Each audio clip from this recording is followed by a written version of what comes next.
Então, aqui para identificar, né, barulho na suspensão do carro, no pivô, se é alguma coisa. Então é assim, ó. Você vai levantar o carro nessa posição.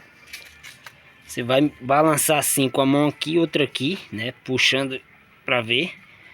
Então isso aqui vai ser o teste do terminal de direção, que é essa peça aqui, ó. Essa pecinha aqui, ó. Entendeu? Ela custa uns R$ 45 mais ou menos, ou mais, né, ou menos. Mão de obra uns 60 mais ou menos, 40 não sei o preço, depende da região.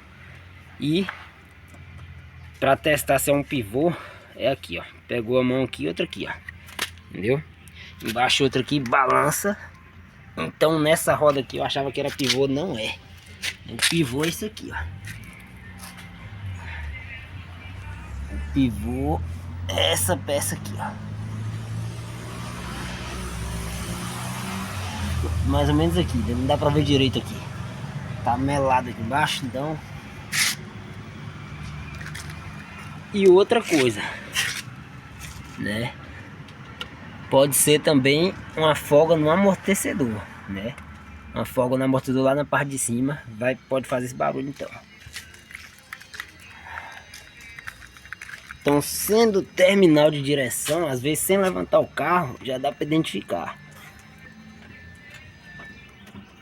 Ó, a pancada vai ser desse lado, entendeu? Então, vou abaixar esse lado aqui, ó.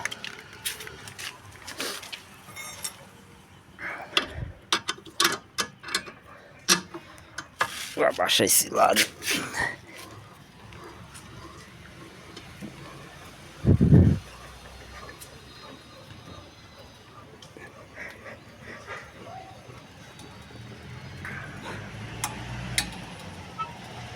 Então é isso, é só fazer isso de um lado e de outro, né?